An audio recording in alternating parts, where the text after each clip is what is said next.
Gerdau, como eu disse anteriormente, né, muitos anos atrás as companhias estavam muito alavancadas, né, operavam, né, ou seja, com alavancagem alta historicamente.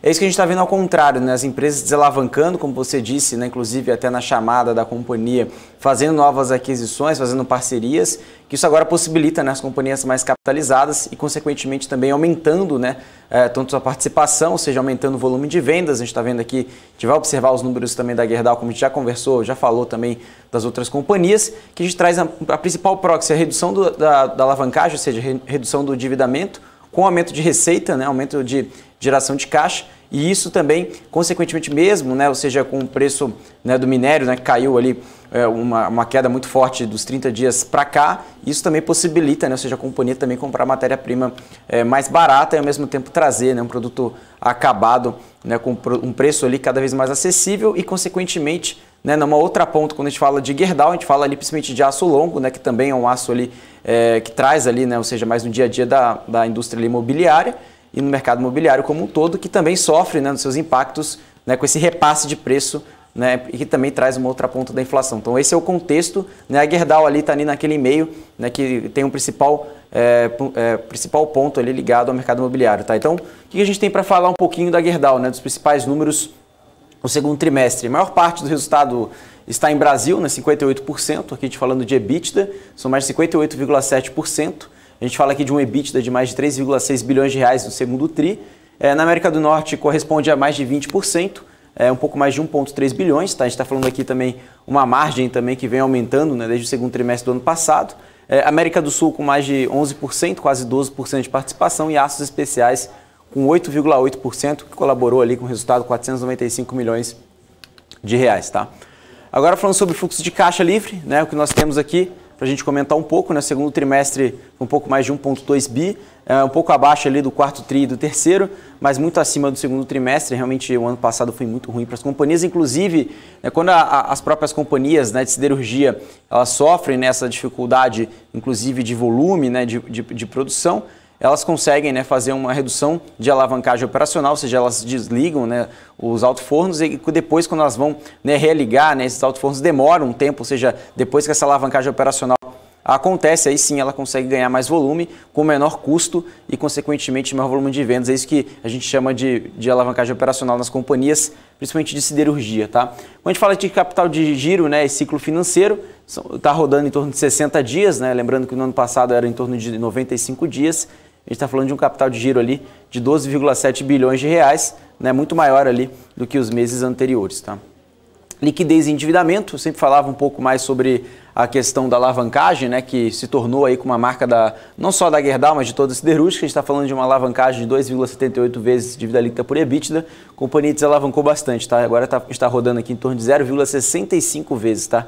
E a gente está falando aqui principalmente de uma dívida bruta de 15,8 bilhões de reais, de um caixa que colabora ali de 5,6 bilhões. O custo médio da dívida está rodando em torno de 5,36% ao ano e o prazo médio da dívida, a gente colabora aqui, né, com um cronograma de amortização, 7,7 anos, né, o prazo médio da dívida, lembrando que a maior parte está em 2027 e 2028 e após. Tá? Esse ano a gente está falando de 100 milhões de reais, né, um valor muito pequeno, e ano que vem 1,5 bi também, um valor bem pequeno quando a gente colabora aqui o resultado de 2028 e após. Tá?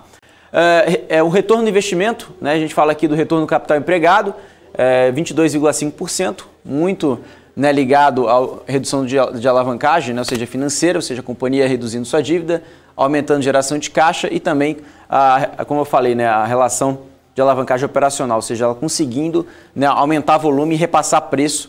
Então a gente consegue ver um retorno do investimento do capital empregado maior, muito maior do que 2017, 2018, 2019. Ou seja, a companhia, como eu disse, né, lembrando, desde os últimos 3, 4 anos, um dos melhores momentos, tá, das companhias de siderurgia, não só a Gerdau, mas também Uzi Minas e CSN. Tá?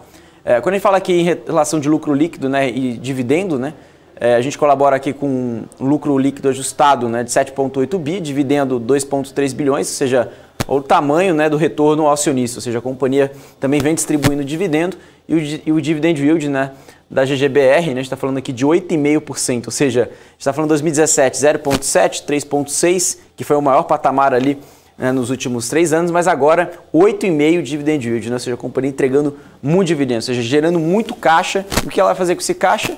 distribuir, né, também para os acionistas uma grande parte, né? Então isso que a gente consegue enxergar. Em relação às operações, a América do Norte, né, estão com uma forte demanda dos setores de consumidores de aço, em especial a indústria da construção, como eu disse, é muito forte, né, na própria Gerdau. O pacote do Biden, né, que todo mundo fala ali, o pacote de infraestrutura do governo Biden, que demanda aí uma demanda adicional aí de aço. A parte de aços especiais, que é a menor participação, né, do business da companhia, mas tem uma demanda crescente em linha com o incremento da produção de veículos pesados devido ao desempenho de agronegócio e do setor de construção. Ou seja, está falando de uma linha agora que foi reportado 495 milhões e ainda tem espaço para crescimento desse indicador. Tá? Performance positiva também nos Estados Unidos em relação a aços especiais, setores automotivos, especial aí, veículos pesados e oil and gas.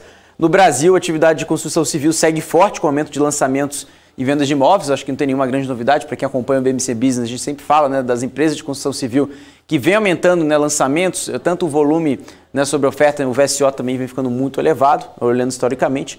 E os volumes do varejo seguem em patamar elevado, novas oportunidades também em infraestrutura.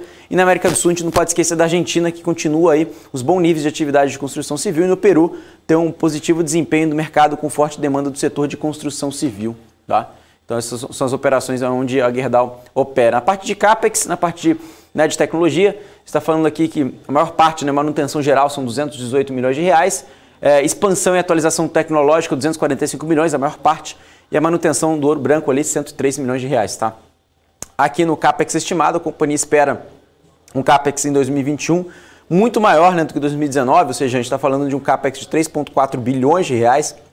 Em maior parte está em expansão e atualização tecnológica, ou seja, que a gente chama, inclusive, eu já falei algumas vezes aqui, de alavancagem operacional, inclusive a companhia vem aumentando, né, a sua operação e também vem modernizando, né, as suas próprias plantas e isso traz, né, consequentemente, né, uma operação que ela consegue trazer, né, uma alavanca nos novos mercados, inclusive, como eu disse, né, nos Estados Unidos e no Brasil e também na América do Sul, né, principalmente o mercado, né, imobiliário. Aqui na operação do negócio no Brasil, né, a gente traz aqui que a modernização e aumento da capacidade de laminados longos e planos é um driver de crescimento e a nova linha de produção de bobinas a quente com capacidade de 250 mil toneladas ao ano também.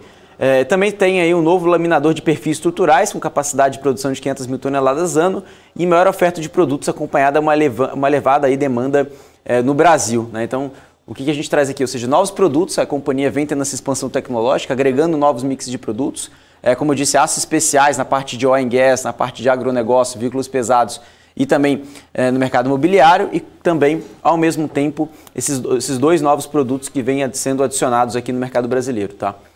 Aqui, falando agora de consenso de mercado, né, terceiro trimestre os analistas esperam, né, uma redução comparado com o segundo TRI agora, na geração de caixa. O mercado espera em torno de 4,96 bilhões de reais.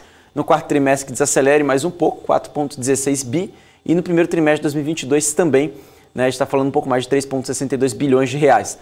Lucro também, né, consequentemente, pode chegar a um pouco mais de 1,01 bilhões de reais no primeiro trimestre do ano que vem.